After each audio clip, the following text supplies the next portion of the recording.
echo of his car.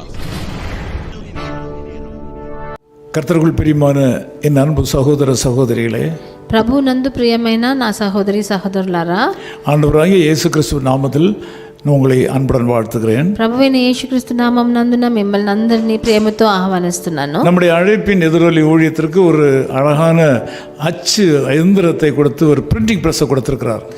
ప్రభువు మన echo office call పరిచర్యకు ఒక మంచి గాస్పెల్ ప్రింటింగ్ ప్రెస్ని ప్రసాదించారు.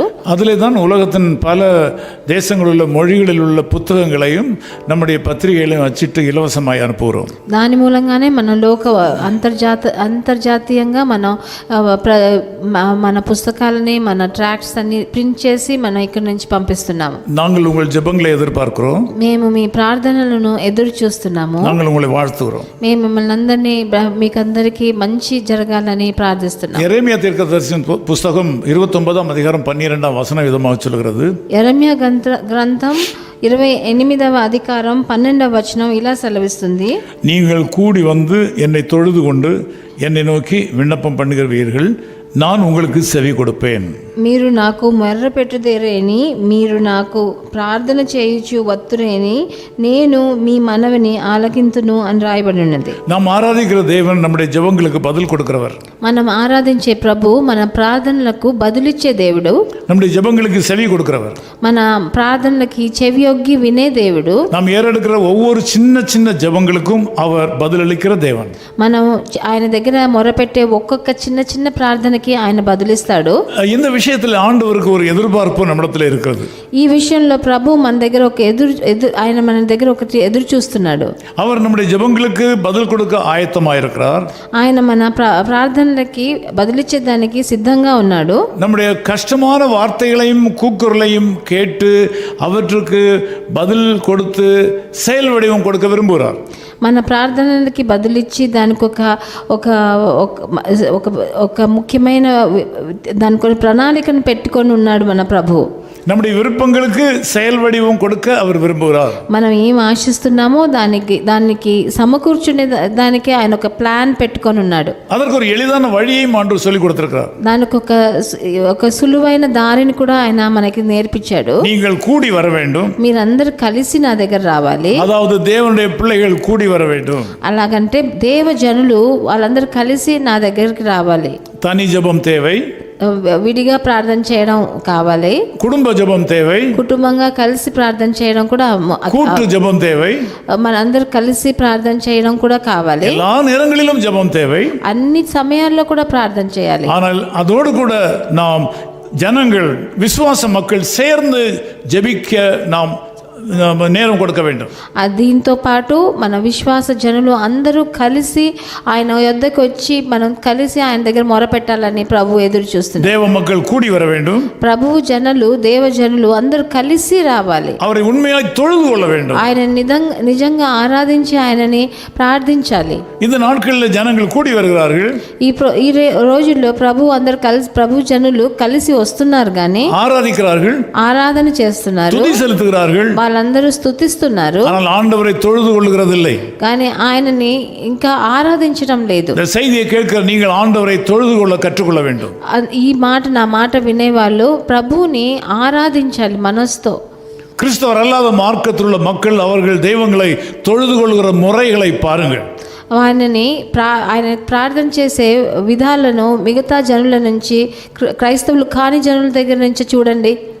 அவர்கள் எவ்வளவு பயபக்தியாய் தொழுது கொள்கிறார்கள். వాళ్ళందరూ వాళ్ళ ప్రభువుకి ఎంత భయభక్తితో వాళ్ళు ఉన్నారని మీరు చూస్తున్నారా? எத்தனை வழிமுறைகளை கடைபிடிக்கிறார்கள். వాళ్ళ భయభక్తుల్ని చూపించేదానికి ఎన్ని దారులు వాళ్ళు చేస్తున్నారని మీరు చూస్తున్నారు. ஆனால் கிறிஸ்தவ மக்கள் அப்படி செய்கிறதில்லை. కానీ క్రైస్తవులు అలా చేయటం లేదు. தேவ மக்கள் தேவனை தொழுது கொள்ள வேண்டும். ప్రభువు జనులు ఆయనని మనస్ఫూర్తిగా ఆరాధించాలి. முழு மனதோடு தொழுது கொள்ள வேண்டும். ఆయన మనస్ఫూర్తిగా ఆయనని ఆరాధించి ఆయన మీద భయభక్తి కలిగి ఉండాలి. இதை தேவனுடைய சபை என்று சொல்கிறோம். దాన్ని దేవుని సంఘం అని అంటున్నాం. మనం சபை கூடி வருதலை நாம் விட்டுவிடக் கூடாது. సంఘం కలిసి రావడాన్ని మనం వదలకూడదని చెప్తున్నాడు. ஞாயிற்றுக்கிழமைகளிலே மாத்திரமல்ல, ఆదివారాల మటుకు కాదు, வார நாட்களிலேயும் உங்கள் ஆலயத்தில் நடக்கிற சகல கூட்டு ஜெபங்களிலேயும் கலந்து கொள்ள வேண்டும் என்பது ஆண்டவருடைய திட்டம். ఆ వారంలో ఉన్న అన్ని రోజులు మీ సంఘంలో ఏ ఏ ప్రార్థనలు మీరు కలిసి చేస్తున్నారో అందుట్లో అన్నిట్లో మీరు పాల్గొనాలని ప్రభు ఈరోజు సెలవిస్తున్నాడు. தம்முடைய மக்கள் கூடி வர வேண்டும், తన జనులు అందరూ కలిసి రావాలి, ஆண்டவரை தொழுது கொள்ள வேண்டும். మీరు ఆయనని మొరపెట్టాలి. ఆయన దగ్గర இந்த விஷயத்தை கர்த்தர் மிக முக்கியத்துவப்படுத்துகிறார். దాని అన్నిటికీ ప్రభు చాలా ముఖ్యత్వాన్ని ప్రసాదిస్తున్నారు. நீங்கள் கூடி வருவீர்கள், మీరందరూ కలిసి என்னை தொழுது கொள்வீர்கள், ఆయన దగ్గర మొరపెట్టి என்னை நோக்கி விண்ணப்பம் பண்ணுவீர்கள், ఆయనను చూసి ప్రార్థన చేసి நான் உங்களுக்கு செவி கொடுப்பேன். అప్పుడు నేను మిమ్మల్ని ఆలకిస్తాను. இந்த செய்தியை கேட்கிற தேவ மகனே, నేను ఎక్కడి నుంచి నా మాట వింటున్నా, தேவ மகளே, మీరు మనుషులు ఎవరైనా ఉండొచ్చు, நீங்கள் உங்கள் தேவாலயத்துக்கு செல்வது உண்டா? మీరు మీ సంఘానికి వెళ్తున్నారా? சரியான நேரத்திற்கு போவது உண்டா? సరి అయిన సమయానికి మీ సంఘానికి వెళ్తున్నారా? பயபக்தியோடு கூட உங்கள் ஆண்டவரை தொழுவது உண்டா? మీరు భయభక్తితో మీ దేవుణ్ణి మొరపెడుతున్నారా? நீங்கள் பயபக்தியோடு கூடி சேர்ந்து ஜெபிக்கும் போது தேவன் உங்களுக்கு பதில் அளிப்பார். మీరు భయభక్తితో అందరూ కలిసి ఆయనను చూసి మొరపెట్టినప్పుడు మిమ్మల్ని తప్పకుండా దేవుడు ఆలకిస్తాడు. நான் உங்களுக்காக ஜெபிக்கிறேன். నేను మీకోసం ప్రార్థన చేస్తాను. நேசபிதாவே, உங்களுக்கு நன்றி செலுத்துகிறோம். ప్రియ తండ్రి, మీకు కృతజ్ఞతలు నాయన. இந்த ஜெபத்தில் கலந்து கொள்கிற எல்லா மக்களும் உம்முடைய ஆலயங்களுக்கு போக வேண்டும் என்று நீர் எதிர்பார்க்கிறீர். ఈ నాతో కలిసి ఏకీభవించే దైవజనులందరూ మీ ఆలయానికి, దేవాలయానికి రావాలని మీరు ఎదురు చూస్తున్నారు. இவருடைய ஜெபங்களுக்கு நீர் பதில் கொடுக்க விரும்புகிறீர் என்பதை நாங்கள் அறிவித்திருக்கிறோம். వీళ్ళ ప్రార్థనలకు మీరు బదులు ఇవ్వాలని ఆశపడుతున్నారని మాకు అర్థమైంది. இவர்கள் தங்கள் ஆலயத்தை கனம் பண்ணுகிறார்களா என்பது எங்களுக்கு தெரியாது. కానీ వారు వాళ్ళ దేవాలయానికి ఇవ్వవలసిన ఘనతను ఇస్తున్నారా అన్నది మాకు తెలియదు. தேவாலயத்தில் நடக்கிற எல்லா ஆராதனைகளிலும் கலந்து கொள்கிறார்களா என்பது எங்களுக்கு தெரியாது. వారు దేవాలయంలో జరిగే ఒక్కొక్క ఆరాధనలో వాళ్ళు కలుసుకుంటున్నారా, పాల్గొంటున్నారా అని మాకు తెలియదు. தங்கள் தேவாலயங்களை கனம் பண்ண அந்த மக்களுக்கு வேண்டிய கிருபைகளை கொடுப்பீராக. వాళ్ళ దేవాలయానికి ఇవ్వవలసిన ఘనతను ఇచ్చేదానికి ఈ మనుషుల నాతో కలిసి ప్రార్థించే దేవజనులకు మీరు కృపనివ్వండి తండ్రి. தேவ சமூகத்திலே கூடி வந்து మీరు మీ సన్నిధిలో చేరి కలిసి వచ్చి ஒரு மனதோடு உம்மை தொழுது கொள்ளும் போது, ఏక మనసుతో మిమ్మల్ని మొరపెట్టి உம்மை நோக்கி ஜெபிக்கும் போது, మిమ్మల్ని చూసి ప్రార్థించినప్పుడు நீர் அற்புதம் செய்கிறீர். మీరు తప్పకుండా అద్భుతాలు చేసే இந்த ప్రభు. காலை வேளையில் இந்த மக்கள் இந்த கிருபைகளை கொடுப்பீராக. ఇలాంటి ఈ ప్రొద్దుట వేళ ఇలాంటి కృపని వీళ్ళకి ఇవ్వండి తండ్రి. இவர்கள் தங்கள் சபையோடு கூட உள்ள ஐக்கியத்தை உறுதிப்படுத்திக் கொள்வார்களாக. వాళ్ళ సంఘాల్లో ఉన్న ఐక్యతని పెంచండి నాయన. அதன் மூலமாக அவர்களுக்கு நன்மை உண்டாவதாக. దాని మూలంగా వాళ్ళకి మంచి జరగని తండ్రి. இதுவரையிலும் அதை செய்யாதவர்கள் இன்று முதல் செய்யட்டும். ఇంతదాకా వాళ్ళు చేయకపోతే ఈ రోజు నుంచి చేయడం మొదలు పెట్టండి నాయన. நன்மை பெற்றுக்கொள்ளட்டும், మంచిని వాళ్ళు ஆசீர்வாதத்தை பெற்றுக்கொள்ளட்டும். ఆశీర్వాదాలు పొందని இயேசு கிறிஸ்துவின் நாமத்தில் ஜெபிக்கிறோம் பிதாவே. ప్రభువైన యేసుక్రీస్తు నామం నందున వేడుకో.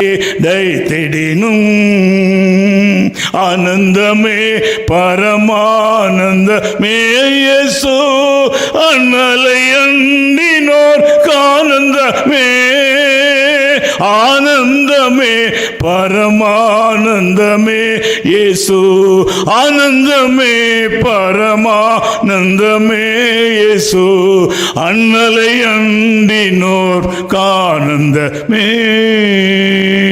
God bless you.